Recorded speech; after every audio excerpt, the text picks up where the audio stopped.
Counter-Strike is known for its Wow. Okay. That is the wrong sound output. There we go, check. visceral and satisfying gunplay. Loud. Now, firing a weapon looks pretty simple. You click your mouse, your character shoots, your target takes damage. But there's a lot more happening behind the scenes. In previous versions of Counter-Strike, the game only evaluated moving and shooting in discrete time intervals, or ticks, and time between those ticks didn't exist. For the most part, the experience was seamless. I never knew how this Sometimes those exactly worked milliseconds until between click and it tick has could been be the explained difference now. between landing or missing your shot. That's why with Counter-Strike 2, we're introducing sub-tick updates. Now the tick rate no longer matters for moving and shooting, so the server will know the exact moment you fired your shot, jumped your jump, or peeked your peek. The reason I'm smiling so much here is now people can stop having excuses for why they're missing their shots, because the tick rate is now just smooth. So people stop complaining about 64 tick. That brings a smile to my face. And the server will calculate your precise actions between ticks. So what you see is what you get.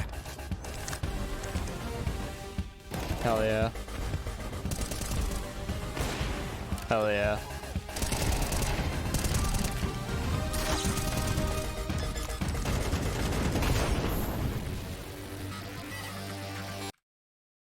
Is that after? Oh my god, that's After Effects. If that would have been in game, my god.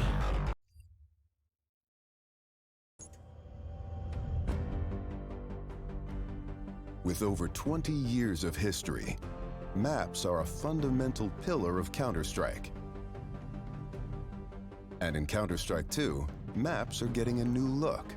But don't worry, you can still bring along your countless hours honing strategies and exploiting every corner and crevice. We took 3 approaches to improving maps while retaining their rich legacy.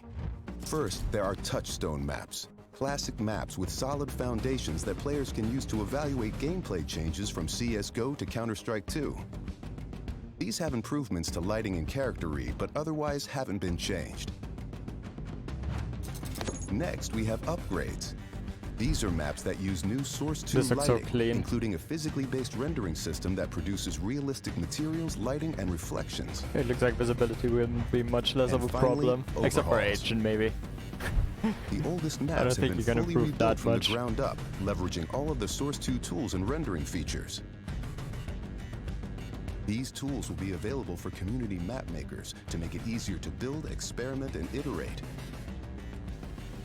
With upgrades to lighting, player read, and materials in Counter-Strike 2, even the familiar will feel brand new.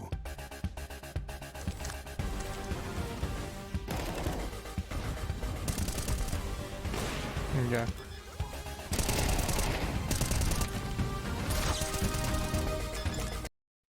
If this affects is in the game when you see someone, I'm pretty happy. That's already worth it. Alright, last one. In a Counter-Strike match, information can mean the difference between success or failure. As a result, smoke grenades have become a cornerstone of team tactics. With Counter-Strike 2's new game engine, we've evolved smokes and made them dynamic.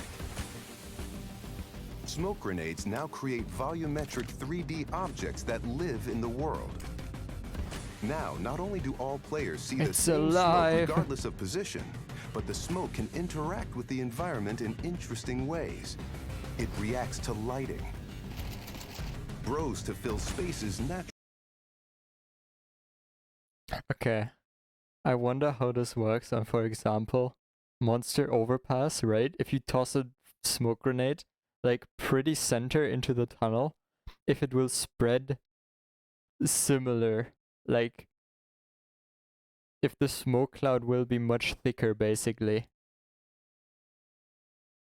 We'll have to wait and see, I guess. The cloud can be pushed and carved by bullets and grenades. Oh, so this is what they showed in the other videos? In Counter-Strike 2, smoke grenades provide even more tactical opportunities. They're just going to look and play better. That's so Grenades different. provide even more It replenishes as well. tactical opportunities. Okay, this is a... I'll have to see how this plays. I really Counter-Strike do. 2, smoke grenades provide even I'm more really tactical willing to give this a shot though. This seems like a double-edged sword, right?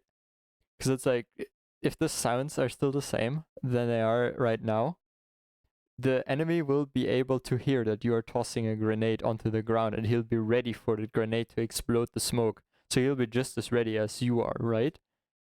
Same with the shooting. Or not quite the same with the shooting, because like, if you shoot through a smoke first, you have to spray control, right? So you have to hit your target while you are mid-spray, still like kind of trying to find it.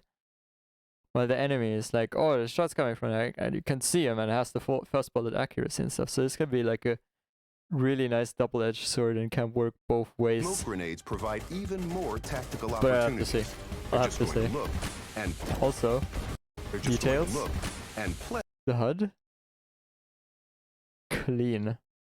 Looks so clean. I don't know why you'd need the money in the bottom left at all times. I think having it on the scoreboard was fine, but maybe it's just like, it's one of those things you don't know if you need it until you get it. Right, here, center bottom, it shows you the kills you have in the round. So for example, this is like, he has 2 kills and is about to get a 3rd, and it's like, it's like adding cards. That's pretty cool. Pretty cool, neat detail. It's just what they always show. Yeah. Obviously it looks better. Obviously it looks better, but it's no it's no like hyper realistic Call of Duty, I dare I say a Call of Duty-esque experience, but it doesn't need to be, right? It needs to be performance heavy. So people with low end PCs can still play it. I feel like that's Valve focus always, so I'm not too worried about that one. I'm hyped, but especially for the smokes thingy, I really have to see how it plays. First impression is, though, I like it. We'll see.